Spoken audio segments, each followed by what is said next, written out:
વિદ્યાર્થી મિત્રો જય સ્વામિનારાયણ. આજે સૌથી મોસ્ટ આઈએમપી થિયરી ફ્રુન્ડલીચ અધિશોષણ સમતાપી સમજવાનું છે, જે બોર્ડમાં વારંવાર પૂછાતી થિયરી છે. આમ તો આખી થિયરી તમે વાંચો ને તો કઈ ખબર જ ના પડે તમને કે શું કહેવા માંગે છે. ફ્રુન્ડલીચે કોના ઉપર એક્સપેરિમેન્ટ કર્યો, ઓકે, કે શું છે કઈ ખબર નહીં પડે, પણ એક એક્સપેરિમેન્ટ તમે જોઈ લો. આ થિયરી પહેલીવાર સરસ રીતે સમજવા જેવી છે પ્રયોગથી. ઓકે, તો ફ્રુન્ડલીચે શું કર્યું કે એક બંધ પાત્રમાં કોઈ એક અધિશોષક લઈ લીધો. ચાર કોલ આપણે વિચારીએ કે આ અધિશોષક છે જેનું દળને આપણે m બરાબર 10 ગ્રામ છે. એનું દળ કેટલા ગ્રામ છે? 10 ગ્રામ નો કોલસો પાવડર જેમ કહીએ. ઓકે, અધિશોષક જેને કહીએ. ઓકે, અને અંદર હાઇડ્રોજન વાયુ પસાર કર્યો. અંદર કયો વાયુ પસાર કર્યો? હાઇડ્રોજન વાયુ. ઓકે, હાથ નાખ્યા પડે ને તો તમને ખબર છે કે એને તાપમાન અચળ રાખ્યું. ધારો કે એને જે કી તાપમાન રાખ્યું, પછી તાપમાનમાં કોઈ ફેરફાર નહીં કરવાનો. આખા પ્રયોગ દરમિયાન તાપમાન અચળ રાખ્યું. ધીમે ધીમે હાઇડ્રોજનનું દબાણ વધારતો ગયો. ચલો, હાઇડ્રોજનનું દબાણ વધે પણ અંદરનો જે અધિશોષકનું દળ છે, આ અધિશોષક કોલસાનો બ્લોક છે આ, માનો કે એનું દળ તો કેવું રહેવાનું? અચળ રહેવાનું. તો m એટલે અધિશોષકનું દળ છે. ઓકે, જે 10 ગ્રામ છે. બધામાં આપણે એક પ્રયોગ કરી અને ડેટા મેળવીએ એટલે ખ્યાલ આવી જશે કેટલા ગ્રામ છે. માનો કે 10 ગ્રામ છે અધિશોષકનું દળ. પછી અંદર હાઇડ્રોજન વાયુ પસાર કર્યો એટલે હાઇડ્રોજનના અણુ શું કરશે કે આ કોલસાની સપાટી પર, પહેલા તો આખી સપાટી ખાલી હોય. ઓકે, એટલે અધિશોષણ થવાનો વેગ કેવો હશે? વધારે હશે, એટલે ઝડપથી અધિશોષણ થશે. ઓકે, તો x અને આ વાયુ અહીંયા અધિશોષિત થઈ જશે. કોના? હાઇડ્રોજનના અણુઓ બધા આ અધિશોષિત, જેને આપણે x કહીએ. અને આપણે શું કહીશું? x એટલે જે વાયુનું અધિશોષણ થયું તે. ઓકે, તો x નું મૂલ્ય માપતો ગયો, દબાણ વધારતો ગયો અને x નું મૂલ્ય શું કરતો ગયો? માપતો ગયો. ઓકે, તો અહીંયા x મૂકી દઈએ આપણે x. ઓકે, ચલો અહીંયા x નું મૂલ્ય આપણે લઈએ કે જ્યારે દબાણ કેટલું હતું, જેમ જેમ દબાણ તો વધારતો ગયો એમ x નું મૂલ્ય પણ શું થતું ગયું? વધતું ગયું. ઓકે, તો અહીંયા આપણે દબાણ p મૂકીએ. અહીંયા શું મૂકીએ? p મૂકી દઈએ અને વચ્ચે મૂકીએ x મૂકીએ. ત્રણ ડેટા આપણે ભેગા કરીએ અને m છે છેલ્લે. m તો અચળ રહેવાનું. ચલો, ખબર પડી ગઈ. x m p, ધારો કે 5 બાર હોય. કેટલું હોય? 5 બાર. ત્યારે x એટલે 1 ગ્રામ જેટલો વાયુ અધિશોષિત થયો. આપણે માની લઈએ 1 ગ્રામ જેટલો. પછી દબાણ એને 10 કર્યું તો આ 2 ગ્રામ જેટલો થયો. પછી દબાણ ધારો કે 20 કર્યું એને તો આ 3 ગ્રામ જેટલો થયો. ખબર પડે બોલ્યોમાં? ઓકે, પછી દબાણ ધારો કે 25 કર્યું કે 30 કર્યું, જે કે 40 કર્યું. ઓકે, ત્યારે આ કેટલા ગ્રામ જેટલો થયો? 5 ગ્રામ જેટલો. 2 અને પછી 2 અને પછી એ માનો કે 4 થયો. શરૂઆતમાં તો બહુ ઝડપથી વધતો હતો દબાણના સમપ્રમાણમાં. પછી અહીંયા કેટલો થયો? 4 નો બદલે 7 થયો. ઓકે, પછી 80 કર્યું દબાણ તો ધારો કે અહીંયા 9 થયો. ઓકે, આવી રીતે આવા ડેટા મળ્યા. તો p શું છે? દબાણ છે. પહેલા 5 બાર રાખ્યું, પછી 10 બાર કર્યું, હાઇડ્રોજનનું દબાણ 20 બાર કર્યું, 40 બાર. જેમ દબાણ વધારતો ગયો એમ આ જે વાયુ છે ને એ વધુ ને વધુ અંદર અધિશોષિત થયો ગયો. માનો કે એક લેયર ચીપકી જાય, એના ઉપર બીજું લેયર ચીપકે. આ ભૌતિક અધિશોષણ ઉપર આને વિચાર્યું આખું. ઓકે, એક લેયર ચીપકે તો આખું લેયર. પહેલા તો x નું મૂલ્ય કેવું ઝડપથી વધે. કેમ ઝડપથી વધે? કારણ કે આખી સપાટી ખાલી હોય. આખી સપાટી કેવી હોય? તો ખાલી. તો જેટલું દબાણ વધારે હોય એટલું x ઝડપથી અહીંયા વધતો જાય. તો શરૂઆતમાં x અને m વચ્ચેનો સંબંધ કેવો મળે? એકબીજાના સમપ્રમાણમાં મળે. ખબર પડી ગઈ? એકબીજાના કેવો મળે? સમપ્રમાણમાં. તો આ શરૂઆતનો આલેખ છે. જો આટલો એકદમ સીધો સુરેખ મળે છે. આમ દેખાય તમને? એકદમ કેવો મળે છે? સુરેખ આલેખ મળે છે. આમ કે x અને p એકબીજાના સમપ્રમાણમાં ચાલે છે. હવે x upon m શું કહેવાય?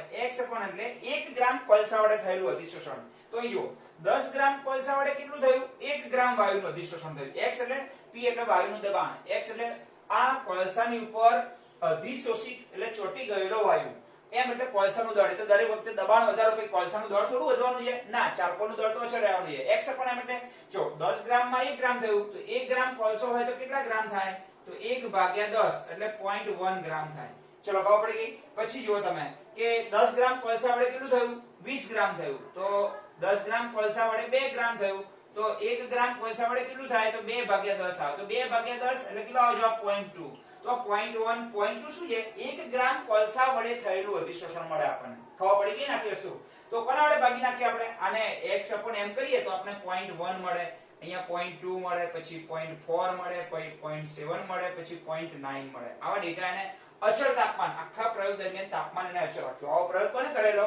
ઓકે, ફ્લુઇડ નીચે કર્યો. અચળ તાપમાન, તાપમાન એને બદલ્યું નહીં, એક જ તાપમાન રાખવાનું. તાપમાનની અસર આપણે જોવાની નથી. દબાણની અસર x ઉપર કઈ થાય તો એને જોયું. જેમ જેમ દબાણ વધતું જાય એમ x નું મૂલ્ય પણ વધતું જાય, અને x નું વધે એમ x પણ એમ પણ વધતું જાય ને. કારણ કે 10 ગ્રામ કોલસા વડે થયેલું અધિશોષણ અને 1 ગ્રામ કોલસા વડે થયેલું અધિશોષણ. 10 ગ્રામ વડે કોલસા વડે 1 ગ્રામ થાય તો 1 ગ્રામ વડે કેટલું થાય? 10 ગ્રામમાં 2 ગ્રામ થાય તો 1 ગ્રામ વડે કેટલું થાય? તો 0.1 0.2 આવે જવાબ. 0.1 0.2 0.4 0.7 અને 0.9 આવો જવાબ આવે. તો આ x m શું છે? 1 ગ્રામ કોલસા વડે થયેલું અધિશોષણ x m. પછી એને x m વિરુદ્ધ p નો આલેખ બનાવ્યો. ચલો આપણે અહીં આલેખ બનાવીએ. આવો આલેખ મળે. આવા x m વિરુદ્ધ p નો શું બનાવ્યો? આલેખ બનાવ્યો. તો ચલો મને કહો, આપણે દબાણ છે, આ બાજુ દબાણ લઈએ તો દબાણનો આપણે સ્કેલ રાખીએ. આપણે 80 10 20 નો સ્કેલ રાખીશું. તો કેટલો રાખીએ? 10. તો અહીં 0, પછી આપણે 10 રાખીએ, પછી 20 રાખીએ, પછી 30 રાખીએ. ઓકે, ક્યાં સુધી લઈ જવું પડશે? 80 સુધી જવું પડે ને. પછી 40, પછી 50, પછી 60, પછી 70 અને 80. આવો સ્કેલ અહીં સુધી રાખીએ. અને ઉપર ક્યાં સુધી જવાનું છે? આપણે 0.1 0.2 એ રાખીએ સ્કેલ. અહીં x m નો સ્કેલ કયો રાખીએ? આપણે આખો પ્રયોગ સમજવાનો છે. બસ પ્રયોગનું નામ જ છે ફ્લુઇડ અધિશોષણ સમતાપી.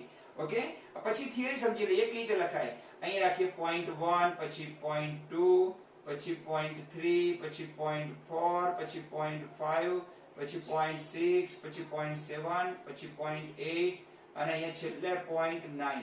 હવે તમે જો આલેખ દોરો. કોના વિરુદ્ધ કોનો? p વિરુદ્ધ x m નો આલેખ દોરીએ. તો આલેખ કેવો મળે? જો જ્યારે દબાણ 5 હતું ત્યારે 0.1 હતું. તો આ દબાણ 10 છે, દેખાય છે ને અહીંયા? પહેલા દેખાય જ ને, હું જોઈ લઉં તમને. ઓકે, દેખાશે. ચલો, અહીંયા દબાણ જ્યારે 10 છે ત્યારે અહીં કેટલું છે? મૂલ્ય 5. પણ અહીંયા 5 રાખીએ એટલે આટલે વેલ્યુ આવે, અહીંયા આટલે વેલ્યુ આવશે. પછી જ્યારે 10 થયું ત્યારે 2 થયું, 10 થયું ત્યારે 2 થયું. જો આ 10 અને આ 2 આ ટપકા છે ને બંનેના. પછી 20 થયું 0.4 થયું, ખબર પડી? તો 20 થયું ત્યારે 0.4 એટલે આવો આલેખ આવશે.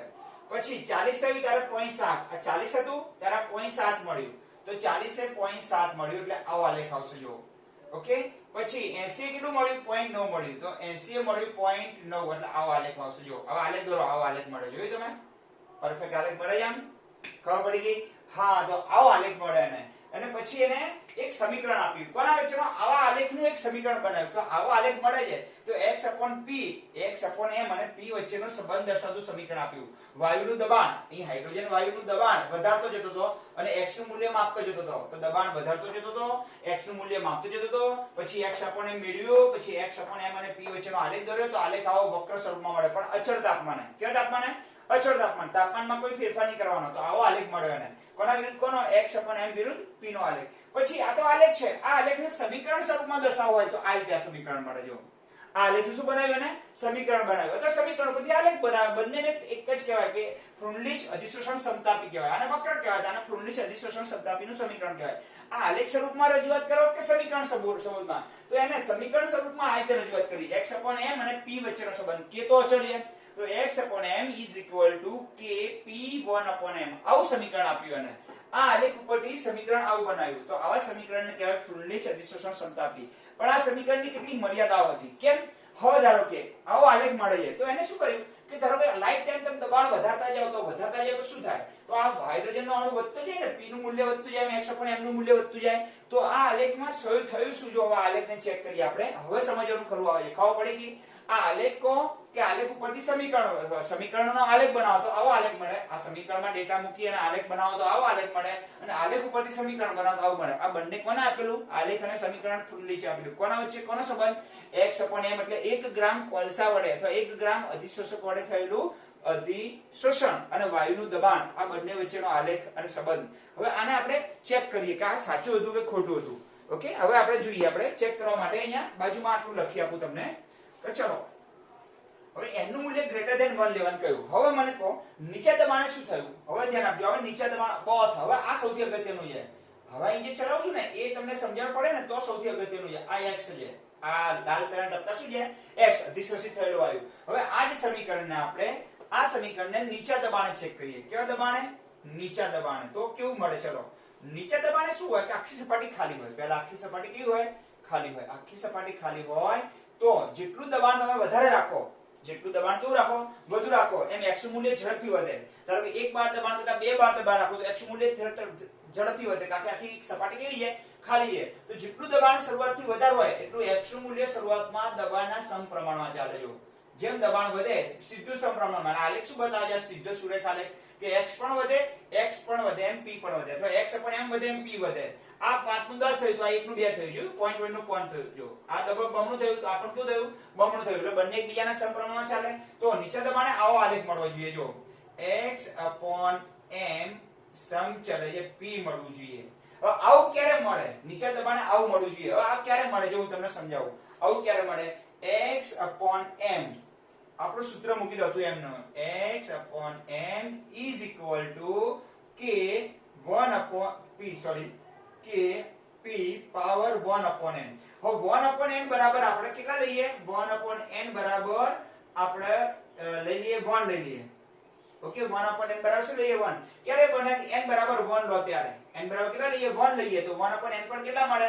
1 મળે ચલો 1 મળે એટલે શું મળે x m બરાબર k p ની 1 ઘાત અને સમચલન કાઢ નાખો તો x m સમચલન જે p મળી ગયું આનો અર્થ શું થાય બેટા કે x m અને p બંને એકબીજાના સમપ્રમાણમાં ચાલે છે તો આટલો આલેખ જુઓ તમે આટલો આલેખ એકબીજાના સમપ્રમાણ જે વાદળી પેનથી બતાવ્યું અલગ પેનથી બતાવ્યું જે કયો આલેખ છે આટલો શરૂઆતનો આલેખ છે x m ચલો રેડ પેનથી બતાવ્યું એટલે ખ્યાલ આવે તમને આ શરૂઆત આટલો આલેખ આટલા આલેખનું સૂત્ર કેવું મળે તો x m સમચલ જે p ચલો ઓકે સાચું પડી ગયું કોઈ તકલીફ નથી બરાબર હા તો ના હવે ઊંચા દબાણે શું થાય બેટા ઊંચા દબાણે એકવાર સપાટી ધારો કે જેટલા વાયુના દબાણ વધતું જાય x નું મૂલ્ય કેવું થવાનું વધતું જવાનું ધીમે ધીમે ઓકે હજુ વધતું જવાનું ઉપર અણુઓ બીજા મલ્ટીલેયર રચવાના અહીંયા એવું એને વિચારેલું હવે મલ્ટીલેયર પછી અમુક હદ આવી જાય દરેકની ઓકે પછી બહુ જ દબાણ વધારો તો x m નું મૂલ્ય x નું મૂલ્ય ના વધે દબાણ વધે પણ x નું મૂલ્ય પછી વધે નહીં એવું જોવા મળે તો હવે ઊંચા દબાણે શું થાય જો અહીંયા રાઉન્ડ આપી સમજાવ્યું તમને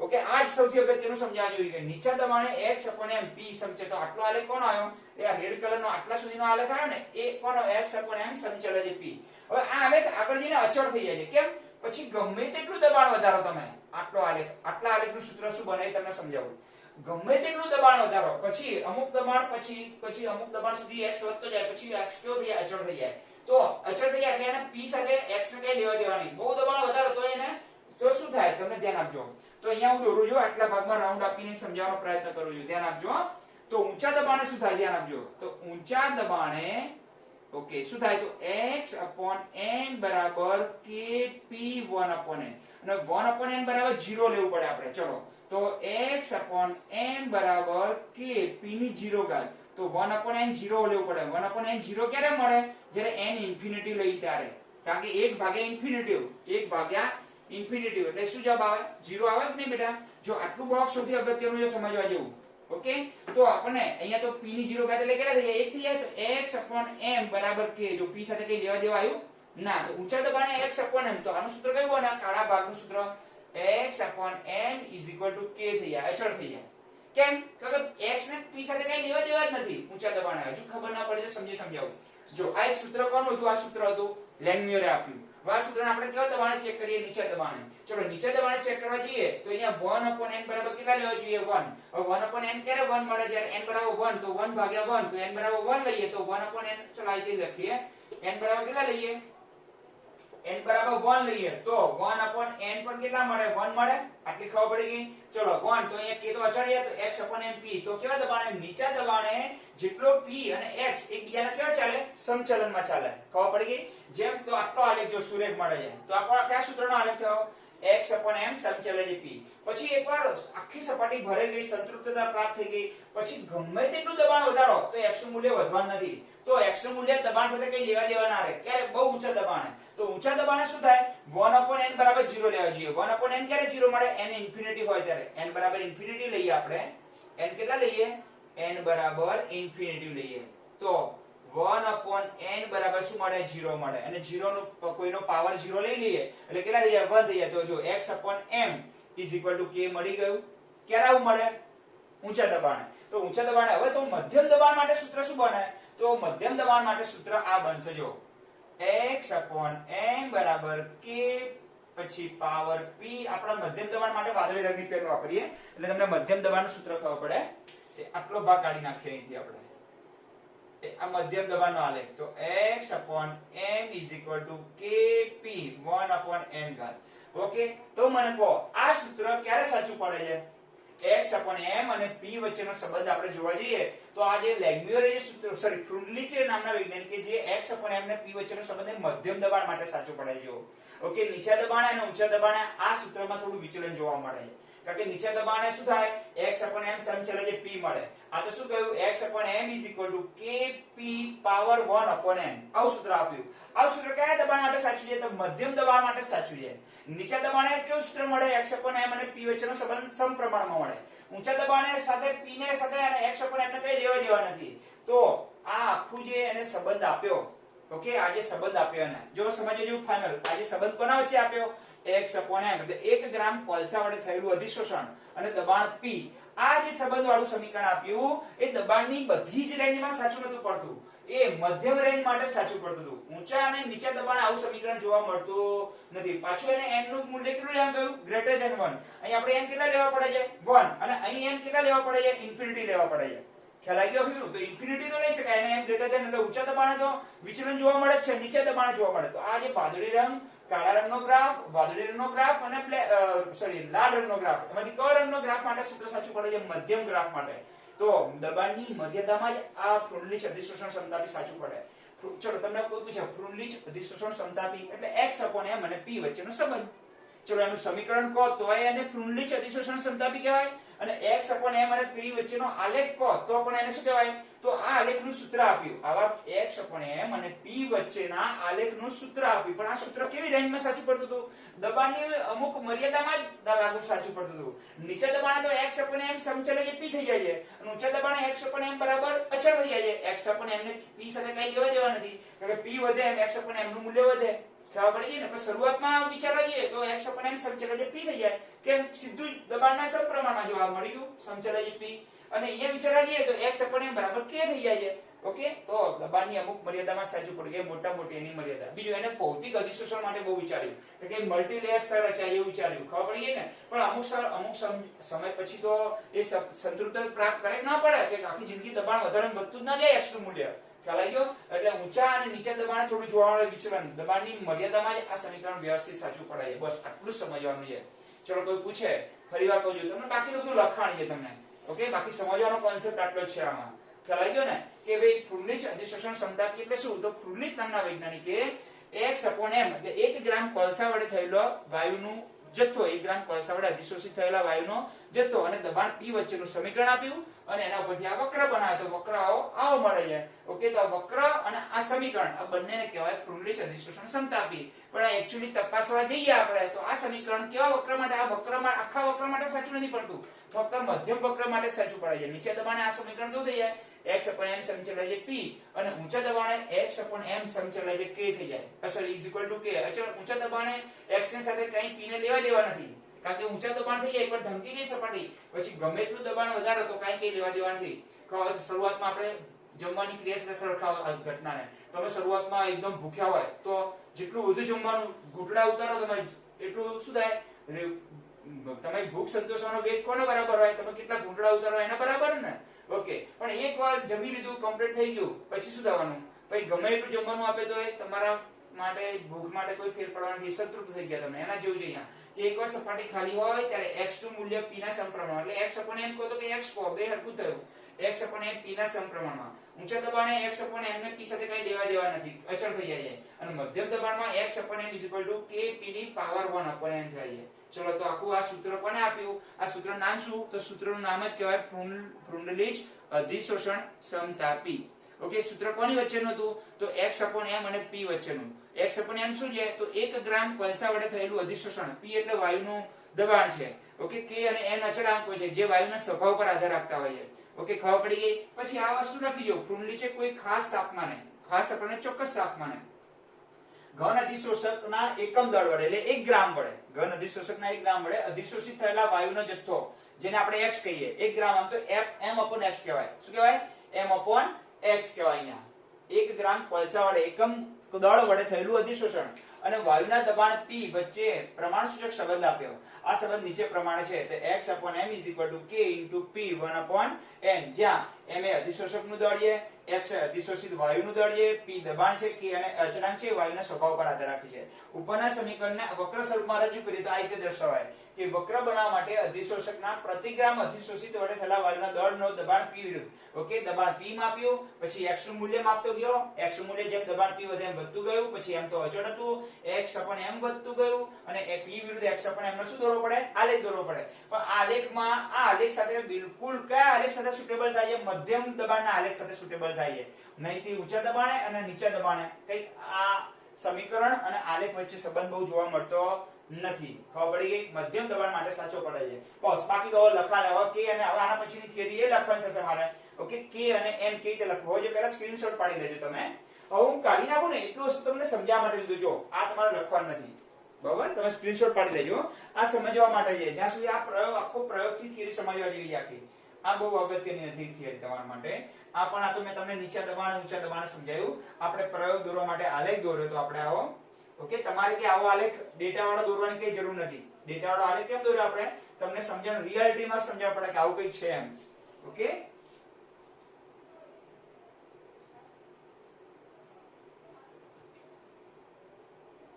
હા, હવે આગળની થિયરીમાં આપણે એ ભણીશું કે અચળાંકો k અને n ની વેલ્યુ કેવી રીતે મેળવવી એ થિયરી લખીશું.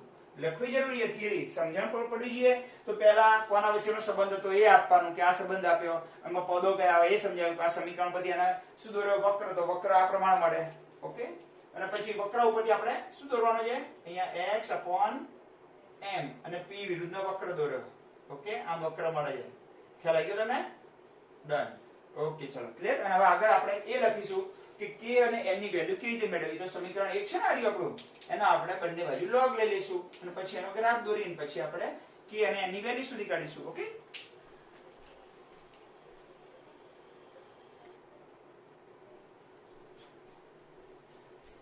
ચલો વિદ્યાર્થી મિત્રો, આપણે અહીંયા સુધી બધી થિયરી કાઢી નાખી આગળની અને અહીંથી જો નવી થિયરી લખી મેં અહીંથી લખી છે એટલે તમે હવે અહીંથી લખવાની શરૂઆત કરજો. બરાબર? ચલો આપણી પાસે એક સમીકરણ છે x upon m બરાબર kp ની 1 upon n. હવે બંને બાજુ આપણે શું લઈએ? ઘાતાંક લઈએ, log લઈએ. તો આને શું લખાય બોલો? log x upon m, પછી શું આ બંને છે ગુણાકાર છે તો log k અને 1 upon n ક્યાં છે આગળ? તો 1 upon n અને log p. આવું થાય. ઓકે, તો જો આ મળી ગયું. log x upon m બરાબર log k પછી 1 upon m log p. સમીકરણ 1 માં બંને બાજુ ઘાતાંક લઈએ. હવે આ સમીકરણ y બરાબર mx c, પણ આપણે c અહીંયા રાખીશું. જો આ c બરાબર થશે. ઓકે, આ ઢાળ m બરાબર થશે 1 upon n અને x બરાબર થશે log p થશે. ઓકે, તો એ x બરાબર શું થશે? જો વાદળી રંગથી કર્યું છે ને એ x છે. x બરાબર થશે અહીંયા log p થઈ જશે. ઓકે, હવે આપણે એનો પેન અલગ અલગ વાપરીએ એટલે તમને અચળાંકો સરખાવવાની ખબર પડે. ઓકે, પછી જો m બરાબર થશે 1 upon m થશે કારણ કે mx થઈ ગયું અને c બરાબર થશે log k થશે. ચલો ક્લિયર. પછી એ પેન વાપરી ભૂલથી આપણે. ઓકે, c બરાબર શું છે? Okay, log k. આપણે એને બ્લેક રંગનો પેનનો ઉપયોગ કર્યો એટલે બધા અચળાંકો તમને સરખાવવાની ખબર પડી ગઈ. તો c બરાબર થશે log k. તો જો c બરાબર log k, m બરાબર 1 upon m, x બરાબર log p અને log x upon m બરાબર y થઈ ગયું. બીજી પેન છે નહીં એટલે આપણે સરખાવવા. બરાબર? તો જે રાઉન્ડ આપ્યા છે જો આ બ્લેક સાથે બ્લેક, આ બ્લેક સાથે આ બ્લેક, આ રેડ સાથે રેડ, તો અહીંયા આપણે શું કહી શકીએ? પ્રકારનું હોવાથી આ પ્રકારનું સમીકરણ છે. log બંને બાજુ log લીધા પછી y બરાબર mx c પ્રકારનું થઈ ગયું. તો log x upon m વિરુદ્ધ log p નો આલેખ દોરીએ તો y વિરુદ્ધ x નો આલેખ દોરીએ ને તો y એટલે શું થાય? log x upon m અને x બરાબર શું થાય? log p. તો log x upon m વિરુદ્ધ log p નો શું દોરીએ? આલેખ દોરતા આલેખ આ રીતે સીધી રેખામાં મળે. જો આવો આલેખ મળે બેટા. ઓકે, આવો આલેખ મળશે આપણને સીધી રેખામાં. આવો આલેખ મળશે. હવે અહીંયા તમને કોઈ ઇન્ટરસેક્શન તો મળવાનું છે તમને અહીંયા. તો આ ધારો કે 6 મળે ઇન્ટરસેક્શન. આ log x છે અને આ બાજુ છે log p. હવે log x અને log p ક્યાં લાવવાનું આપણે? x log x upon m તો મળ્યું આપણે આગળ હમણાં. તો એને log લઈ લેવાનો અને p નો પણ શું લઈ લેવાનો? log. પછી બંનેને log લીધા પછી બંનેના ડેટાનો આલેખ દોરો તો આ રીતે મળશે આલેખ. log x upon m વિરુદ્ધ p નો આલેખ. પછી x upon m વિરુદ્ધ p નો આલેખ તો આમ વક્ર મળે તો ખબર છે ને હમણાં? ઓકે, ચલો અહીં ધ્યાન આપો. હવે આ અહીંયા ઇન્ટરસેક્શન મળશે એ આટલો આંતરછેદ બરાબર log k બરાબર થશે. તો આંતરછેદ બરાબર શું છે? log k. અને આનો ઢાળ બરાબર 1 upon m મળશે. આ બોર્ડમાં MCQ અહીંથી પૂછાય આંતરછેદ. આના પરથી હવે આંતરછેદ ઉપરથી log k તો k બરાબર anti log લઈ લે આ બાજુ. ધારો કે આંતરછેદ બરાબર 6 મળે તો 6 બરાબર log k, તો k બરાબર એન્ટીલોગ ઓફ 6 થઈ જાય કે ના થઈ જાય? અને ઢાળ ધારો કે -5 મળે છે તો 1/n, તો n બરાબર 1/5 મળી જાય કે નહીં? તો અહીંથી આપણે k અને n જાણી શકાય. ઓકે, હવે સમીકરણ 1 આપણે આ જે સમીકરણ છે મુખ્ય સમીકરણ હતું આપણું. સમીકરણ 1 માં એ 1/n નું મૂલ્ય 0 અને કોની વચ્ચે હોય છે? 1 ની વચ્ચે હોવા રાખવું પડે તો તમને અધિશોષણ સૂત્ર સાચું પડે. જો હવે ખરાખરીનો ખેલ હવે ચાલુ થઈ જાય. હમણાં આપણે સમજાવ્યું હતું ને એ વસ્તુ અહીંયા. ઓકે, કોની બેની વચ્ચે રાખવું પડે? આપણું મુખ્ય સમીકરણ કયું હતું? આ હતું, ખ્યાલ છે ને કે x/m=kp1/n. આ સમીકરણની અંદર તમારે આ n નું મૂલ્ય છે કેટલું હોવું જોઈએ? 1/n, સોરી 1/n નું મૂલ્ય 1/n નું મૂલ્ય 0 થી 1 વચ્ચે હોય તો એ સીમિત મર્યાદામાં દબાણ, આ સૂત્ર સાચું પડે. આ 1/n નું મૂલ્ય કોની વચ્ચે હોવું જોઈએ? ઓકે, 0 કરતા વધારે, સોરી 1 કરતા 0 કરતા વધારે અને 1 કરતા ઓછું હોવું જોઈએ. આ કન્ડિશન હતી. ઓકે, અને n greater than 1 હતું. તમે ધ્યાન આપજો શું થાય હવે જોજો. હવે ધારો કે આપણે નીચા દબાણે આપણે સમીકરણને ઊંચા દબાણે ચેક કરીએ. કેવા દબાણે? ઊંચા દબાણે. ઊંચા દબાણે આની અંદર n બરાબર ઇન્ફિનિટી લેવા જોઈએ. તો ઊંચા દબાણે શું થાય? સમીકરણ તમને x/m બરાબર k મળવું જોઈએ. હવે આ સમીકરણ ક્યારે મળે? જ્યારે 1/n બરાબર 0 લો ત્યારે. 1/n બરાબર 0 લઈએ એટલે p ની કઈ ઘાત થઈ જાય? 0 ઘાત. અહીંયા p ની 1/n બરાબર 0 લઈ લો. ચલો, તો p ની કઈ ઘાત 0 કોઈ પણ 0 ઘાત એટલે 1 થઈ જાય. તો x/m બરાબર શું? uk, કારણ કે દબાણથી સ્વતંત્ર થઈ ગયું. કારણ કે x નું p સાથે કઈ લેવા દેવા રહેતું નથી. તો 1/n બરાબર કેટલા મળવા જોઈએ? 0. તો 1/n બરાબર 0 ક્યારે મળે? જ્યારે n બરાબર ઇન્ફિનિટી લો ત્યારે. તો n બરાબર ઇન્ફિનિટી લઈએ તો 1/n બરાબર 0. 1 ભાગ્યા ઇન્ફિનિટી એટલે કેટલા મળે? 0. અને 1/n આખા પદનો 0 લઈ લો તમે એટલે p નો 0 લો એટલે કેટલા થઈ જાય? 1. તો x/m બરાબર k મળે. પણ અહીંયા જુઓ શું કહ્યું હતું કે આ સમીકરણમાં 0 તથા 1 ની વચ્ચે હોય તો આપણે કેટલું લીધું? n બરાબર ઇન્ફિનિટી લીધું. જોયું? જે શક્ય નથી. n બરાબર ઇન્ફિનિટી લો તો જ તમને 1/n બરાબર 0 મળે. ઓકે, અને 0 મળે ત્યારે જ x/n આ સૂત્ર મળે તમને. ઓકે, તો એ 1/n મૂલ્ય કેટલું લેવાનું? 0 તથા 1 ની વચ્ચે હોય. આ તો કેટલું લેવું પડ્યું? આપણે 0 લેવું પડ્યું. એને શું કર્યું? 0 અને 1 ની વચ્ચે રાખો તો જ આ ઉપરનું સમીકરણ સાચું પડે. પણ આપણે કેટલું લેવું ચાલુ પડ્યું? ઊંચા દબાણે તમારે 1/n બરાબર 0 લેવું જોઈએ. પણ એને કેટલું લીધું હતું? 0 અને 1 ની વચ્ચે લેવાનું. અને 1/n 0 લઈએ તોય આપણે ઊંચા દબાણે x/n બરાબર k મળે. એટલે ઊંચા દબાણે p સાથે x ને કાઈ લેવા દેવા નથી. કારણ કે આખી સપાટી ઢંકાઈ જાય પછી x નું મૂલ્ય વધવાનું નથી. તો આવું સાચું પડતું નથી. કેમ? ઊંચા દબાણે તમારે n બરાબર ઇન્ફિનિટી લેવું જોઈએ. હવે 1 ભાગ્યા ઇન્ફિનિટી એટલે કેટલા મળે? 0. તો 1/n બરાબર 0 લો તો 1/n બરાબર 0 લઈ લઈએ તો 0 લે એટલે આખું 0 થાય. p ની 0 ઘાત એટલે કેટલા થઈ જાય? 1. આવું સૂત્ર મળે. આવું સૂત્ર ક્યારે મળે? ઊંચા દબાણે મળે. અને ઊંચા દબાણે સૂત્ર મેળવવા માટે 1/n બરાબર કેટલા લેવા જોઈએ? 0. પણ એને શું કહ્યું? 0 ને. એટલે ઊંચા દબાણે આ સમીકરણ તો પડે છે બહુ સાથ આપતું નથી આ રહ્યું સમીકરણ. હવે નીચા દબાણે જોઈએ. હવે નીચા દબાણે શું થાય કે x/m સીધું p ની સાથે સમપ્રમાણ. કારણ કે આખી સપાટી ખાલી હોય. આખી સપાટી ખાલી એટલે દબાણ હોય એની સાથે x દબાણ વધે ને x નું મૂલ્ય વધે તો x/m સમચલ એ p. એ ક્યારે મળે? જ્યારે 1/n બરાબર 1 લો. તો n બરાબર 1 લઈએ તો 1/n બરાબર કેટલા મળે? 1. 1 ભાગ્યા 1 એટલે 1 મળે અને કોઈ પણ 1 ઘાત એટલે p થઈ ગયું. તો આ સંચલન કાઢી નાખીએ, k કાઢીએ એટલે સંચલન મળી જાય. તો પણ એમ જો 1 નહીં, 0 અને 1 ની વચ્ચે લેવાનું કઈ વાર ત્યારે આ સમીકરણ સાચું પડે.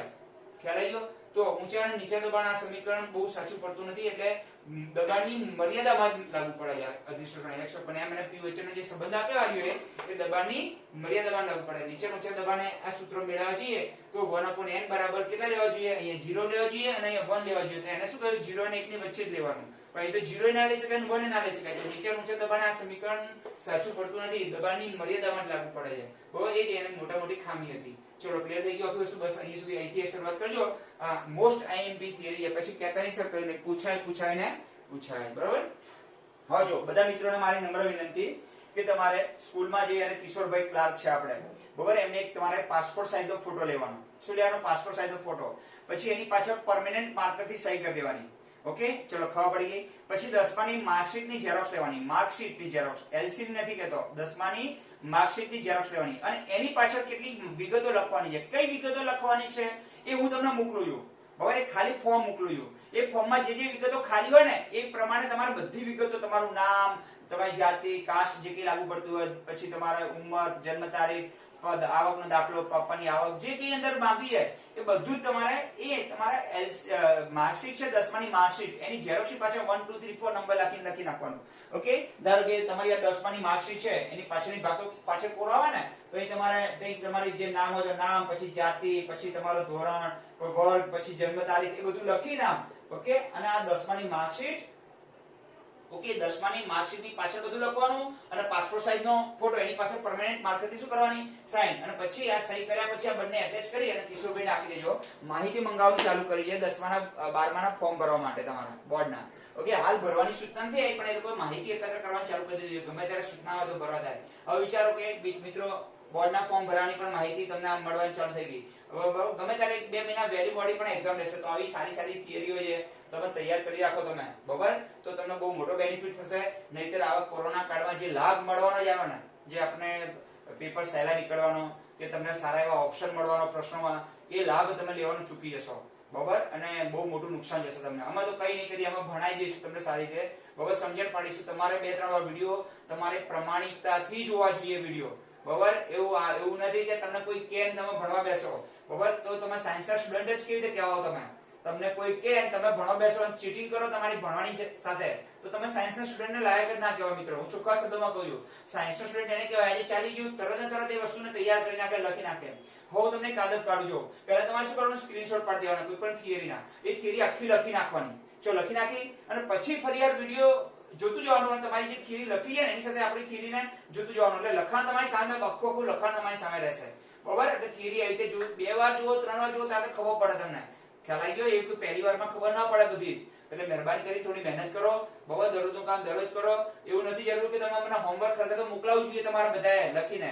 કેમ અમને મંગાવવું પડે છે? કારણ કે તમારા ઉપર વિશ્વાસ નથી આવતો ત્યારે. બાકી જો તમે જાતે લખીને તૈયાર કરી દેતા હો નોટ્સ, બરાબર, કોઈ પણ ચીટિંગ વગર, તો કંઈ કરવાની જરૂર નથી. અને સાયન્સના સ્ટુડન્ટ કહેવાય તમે આટલા એલર્ટ છો એટલે તો સાયન્સ લીધું છે, ખબર પડી ગઈ તમે. આટલો અઘરા વિષયને તમે પસંદ કર્યા છે તો આગળ કંઈક વિચારીને જ કર્યો હશે ને. તો મારી દરેકને નમ્ર વિનંતી કે મહેરબાની કરી આવી સારી સારી થિયરીઓ શું કરાવે, લખીને તૈયાર કરો. ચોપડીની અંદર આટલું વ્યવસ્થિત નથી આપ્યું, મેં જેટલું લખાણ વ્યવસ્થિત લખવું જોઈએ બોર્ડ ઉપર, એટલે તમે બોર્ડ ઉપરની થિયરીઓ લખી નાખજો, બરાબર. જય સ્વામિનારાયણ બધાને.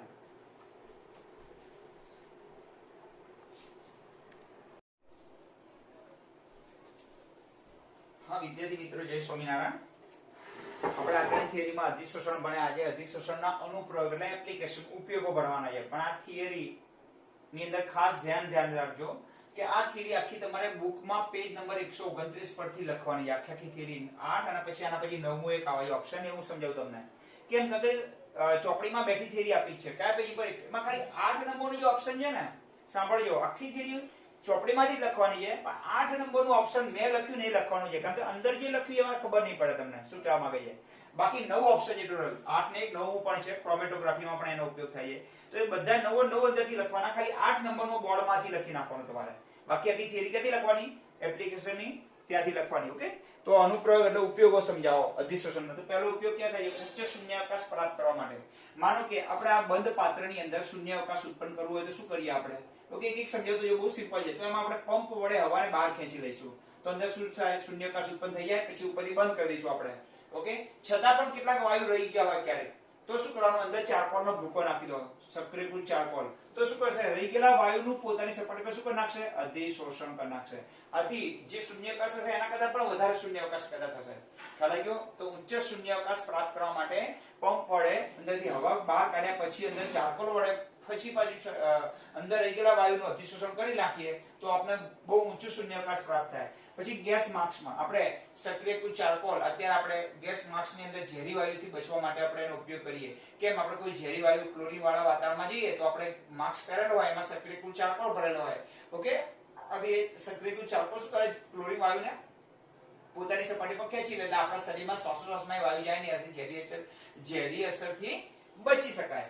ઓકે, ભેજનું નિયંત્રણ કરવા માટે, ઓકે, ભેજનું નિયંત્રણ કરવા માટે આપણે સિલિકા જેલનો ઉપયોગ કરીએ છીએ, ખબર છે ને. તો સિલિકા જેલ શું કરે, ઇલેક્ટ્રોનિક સાધનોને ભેજથી બગડતા અટકાવવા હોય તો ઇલેક્ટ્રોનિક સાધનોને જે આજુબાજુમાં પતરા હોય ને એની અંદર શું ભરી દેવામાં આવે, એક પડ ભરી દેવામાં આવે, જે સિલિકા જેલનો, જે અંદરના ભેજને શું કરે, પોતાની સપાટી પર અધિશોષણ કરી નાખે, બરાબર. આથી અંદર ભેજથી બગડતા અટકાવી શકાય. દ્રાવણમાંથી રંગીન દ્રાવ્યને શું કરવા માટે, દૂર કરવા માટે. તો એમાં પણ આપણે શું નાખીએ, ધારો કે શેરડીના રસમાંથી પીળા રંગના કણો દૂર કરવા હોય તો અંદર ચારકોલ નાખી દઈએ, તો ચારકોલ શું કરે, આ શેરડીના જે પીળા રંગના કણો છે નાના નાના, એ પોતાની સપાટી પર શું કરે, બધાને ખેંચી લે. ઓકે, અધિશોષણ કરી નાખે. એટલે દ્રાવણનો રંગ કયો થઈ જાય, અથવા રંગીન અશુદ્ધિઓ કઈ થઈ જાય, બધી દૂર થઈ જાય. તો પણ અધિશોષણ જ થયું ને, ચારકોલ ઉપર રંગીન કણોનું અધિશોષણ કર્યું. ઓકે, વિસમાંગ ઉદ્દીપનમાં ઉદ્દીપન કોને કહેવાય, તો જે પ્રક્રિયામાં, જે રાસાયણિક પ્રક્રિયામાં ઉદ્દીપકનો ઉપયોગ થાય તેને ઉદ્દીપન કહેવાય. ચલો બધા ખબર પડતી ગઈ. આ બધા લખવાના ક્યાંથી, તમારે ચોપડીમાંથી જોઈ જોઈને લખી નાખવાના. ઓકે, તો જે રાસાયણિક પ્રક્રિયામાં ઉદ્દીપકનો ઉપયોગ થાય તો એને ઉદ્દીપન કહેવાય. તો આપણે ઉદ્દીપનની અંદર શું થાય, હેબર વિધિ. ધારો કે નાઇટ્રોજન અને હાઇડ્રોજન ભેગા થઈ અને એમોનિયા બનાવે છે, ખબર છે ને, આને હેબર વિધિ કહેવાય. એમાં આયર્નનો પાવડર ઉદ્દીપક તરીકે વપરાય છે. તો આયર્નનો પાવડર તો સોલિડ અવસ્થામાં હોય, આ બંને ગેસિયસ ફોર્મમાં હોય. તો જ્યારે આ ઘટનાને ઉદ્દીપન કહેવાય. કેમ, ઉદ્દીપકનો ઉપયોગ થયો ને એટલે એને ઉદ્દીપન કહેવાય. પણ એને સમાંગ અને વિસમાંગ બે પ્રકારના ઉદ્દીપન આવે. જો આ બધા ગેસ અને સોલિડ બંનેની અવસ્થા કેવી છે, તો પ્રક્રિયકો અને ઉદ્દીપક બંનેની ભૌતિક અવસ્થા જુદી જુદી હોય તો એને વિસમાંગ ઉદ્દીપન કહેવાય. અને જો ત્રણે ત્રણની ભૌતિક અવસ્થા સમાન હોય તો એને સમાંગ ઉદ્દીપન કહેવાય. મૂળ આને ઉદ્દીપન જ કહેવાનું. ઉદ્દીપકનો ઉપયોગ થાય એટલે એને ઉદ્દીપન કહેવાય. પણ જ્યારે પ્રક્રિયકો અને ઉદ્દીપક બંનેની અવસ્થા જુદી જુદી હોય તો એને વિસમાંગ ઉદ્દીપન કહેવાય. તો વિસમાંગ ઉદ્દીપનમાં શું થાય છે, તો આ બંને આ એફની સપાટી પર શું થાય, આકર્ષાય છે અને ત્યાં એમોનિયા બની છૂટો પડી જાય. તો આ અધિશોષણ થયું ને, બંનેનું શું થાય, આની સપાટી પર અધિશોષણ થાય. ઉદ્દીપક બંનેને ખેંચી લાવે, ત્યાં સાંદ્રતા વધી જાય એટલે એનો વેગ વધી જાય. એનું કામ છે વેગ વધારવાનું. એવું સંપર્ક વિધિ એટલે H2SO4 ની બનાવવા માટે વપરાય છે. કોની, H2SO એમોનિયાની બનાવટ માટેની હેબર વિધિ. આ કઈ વિધિ, હેબર વિધિ. ઓકે, તો આ સંપર્ક વિધિ છે જેમાં નિકલનો પાવડર વપરાય છે. ઓકે, તેલના વનસ્પતિ તેલમાંથી વનસ્પતિ ઘી બનાવવાની પ્રક્રિયા હાઇડ્રોજનેશન. હાઇડ્રોજન વનસ્પતિ તેલમાં હાઇડ્રોજન ઉમેરી વનસ્પતિ ઘી બનાવે, એમાં પણ નિકલ વપરાય છે. ઓકે, ચલો નિષ્ક્રિય વાયુના અલગીકરણમાં ખાસ નાળિયેરનો ચારકોલ વપરાય છે. ઓકે, નિષ્ક્રિય વાયુ ભેગા થઈ ગયા હોય, ઓકે, તો એક બંધ પાત્રમાં નાળિયેરના ચારકોલની મદદથી એ નિષ્ક્રિય વાયુને આર્ગોન, હિલિયમ બધાને અલગ પાડી શકાય છે. ઓકે, આને દીવાર પદ્ધતિ કહેવાય. તો નિષ્ક્રિય વાયુના અલગીકરણ માટે જે પદ્ધતિ વપરાય એમાં નાળિયેરનો ચારકોલ વપરાય છે.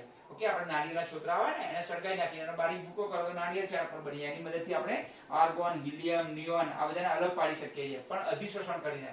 એને દીવાર પદ્ધતિ નામે ઓળખવામાં આવે છે. હવે રોગ મટાડવા માટે માનો કે કેટલીક દવાઓ શું કરે, કેટલાક જીવાણુઓને પોતાની સપાટી પર અધિશોષિત કરી નાખે અને પછી આપણા મળ વાટે અથવા પેશાબ વાટે એ બધા જીવાણુ ક્યાંથી જાય, નીકળી જાય. તો ઔષધો દ્વારા જીવાણુઓનું શું કરવામાં આવે, અધિશોષણ. માનો કે આ ઔષધ છે તો એ નાના નાના જીવાણુઓને શું કરે, પોતાની સપાટી પર અધિશોષણ કરે અને ઔષધ આપણા મળ વાટે બહાર નીકળી જાય બધું, અથવા પેશાબ વાટે બહાર નીકળી જાય. તો રોગ મટાડવા માટે અધિશોષણ કરી અને રોગના જીવાણુ દૂર કરવામાં આવે. આ પદ્ધતિમાં ખબર નહીં પડે, ફીણ પ્લવન પદ્ધતિ. ઓકે, ઝીંક સલ્ફાઇડ, સલ્ફાઇડ યુક્ત કાચી ધાતુ. ઓકે, આપણે તમે આના પછીનું ચેપ્ટર ભણવાના છે ને એમાં આવશે કે આપણે ZNS તમે લાવો ખાણમાંથી ઝીંક સલ્ફાઇડ, તમે આ ઝીંકની કાચી ધાતુ છે. ઝીંક સલ્ફાઇડ, ઝીંક સીધું ના મળે. કેવું ના હોય કે ઝીંકના બ્લોક મળે તમે સીધા ખભે કરીને ઘર ભેગા થઈ જાવ. ઓકે, ઝીંક આપણે ZNS સ્વરૂપમાં મળે છે. એમાંથી ઝીંકને શું પાડવામાં આવે, છૂટ પાડવામાં આવે. પણ ઝીંક સલ્ફાઇડ આપણે જે ખાણ ખનીજમાંથી જે ખોદીને લાવીએ એની સાથે રેતી પણ હોય. શું હોય, તો રેતી હોય. તો આ બંનેનો બારીક પાવડર કરવામાં આવે.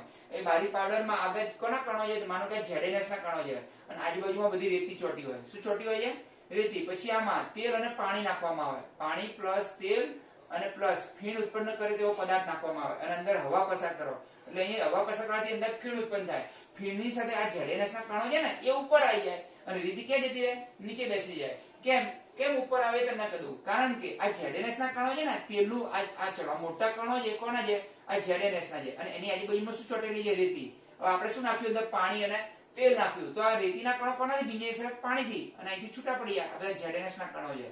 ઓકે, એની સાથે રેતી હતી ને, રેતી નીચે બેસી જશે અને આ ZNS ના કણો કોનાથી ભીંજાઈ જશે, તેલથી ભીંજાઈ જશે. કોનાથી, તેલથી. અને તેલથી ભીંજાયેલા કણો ક્યાં આવી જશે, ઉપર આવી જશે. શું કરવાથી, અંદર એક હવા ફૂંકો એટલે અંદર ફીણ ઉત્પન્ન થાય. ફીણ ઉત્પન્ન થાય એટલે ZNS ના કણો બધા ઉપર આવી જાય આમ, અને ઉપર આવી જાય એટલે એને ઝારા વડે જે ભજીયા કાઢે ને તેલમાંથી, એમાં બધા કણોને બહાર કાઢી નાખવાના. તો ZNS અને રેતીને છૂટું પાડવા માટે પાણી અને તેલનું શું લેવામાં આવે છે, મિશ્રણ લેવામાં આવે.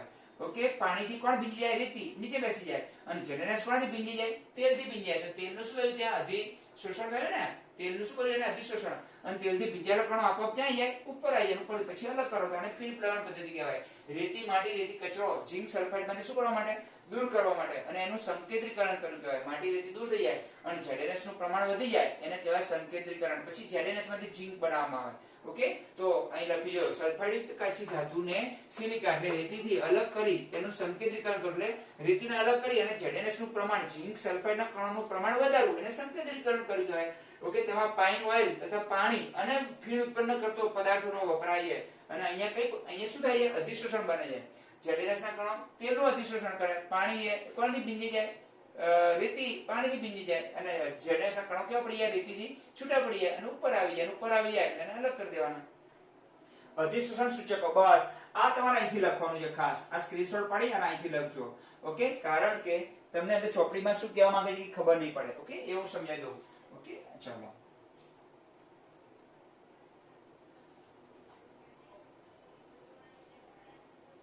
જો મિત્રો, અધિશોષણ સૂચકો કોને કહેવાય? જ્યારે ધારો કે હેલાઇડ સોડિયમ ક્લોરાઇડ અને AgNO3 ભેગા કરીએ આપણે એક કસનળીમાં આપણે લઈએ NaCl અને બીજી ટેસ્ટ ટ્યુબમાં લઈએ આપણે AgNO3 સિલ્વર નાઇટ્રેટ. આ બંનેને ભેગા કરીએ નવી કસનળીમાં. ઓકે, તો અહીંયા આપણે બનશે શું બનશે? બોલો, એક અવક્ષેપ બનશે. કયા? અહીંથી Ag અને Cl, તો અહીંયા AgCl ના અવક્ષેપ બનશે. અવક્ષેપ તો તમે જોયા રૂ જેવા હોય. ઓકે, અંદર હવે એની અંદર આપણે બનશે કે અંતિમ બિંદુ તમને અનુમાપન કરતા હોય તમે બ્યુરેટ પીપેટ ને ખબર છે ને, એ આ બ્યુરેટ હોય, ખ્યાલ હોય તો તમને. ઓકે, આ બ્યુરેટ છે. ઓકે, બ્યુરેટ અને પછી નીચે હોય કોનિકલ ફ્લાસ્ક હોય. ખબર પડી ગઈ? આ શું હોય? Conical flask. આમાં ભરી દીધું તમે NaCl અને આમાં ભર્યું ધારો કે AgNO3. હવે આ બંને ડ્રોપ બાય ડ્રોપ આમાં નાખું એટલે અમુક સમય પછી શું બનવાનું ચાલે? AgCl બને. આ જેવું AgCl અંદર બને અહીંયા, આને અનુમાપન કહેવાય. આને શું કરી કહેવાય? અનુમાપન કહેવાય. અને અંદર જે AgCl બને ને બધા, માનો કે આની અંદર AgCl ના ટપકા બધા અહીં બતાવ્યા મેં જો બનેલા. આ AgCl બને એ શું કરે? આની અંદર એક સૂચક પણ નાખી દેવાનો. AgNO3 પર સૂચક તરીકે ઇઓસિન અને ફ્લોરોસિન નાખવામાં આવે. જો ઓકે, કેટલાક અનુમાપન, આ ઘટનાને અનુમાપન કહેવાય. બ્યુરેટ અને કોનિકલ ફ્લાસ્ક અને પીપેટનો ઉપયોગ કરે એને શું કહેવાય? અનુમાપનમાં. સૂચક તરીકે શું વપરાય છે? ઇઓસિન અને ફ્લોરોસિન. આમ તો તમે પ્રયોગશાળામાં સૂચક તરીકે શું વાપરો છો?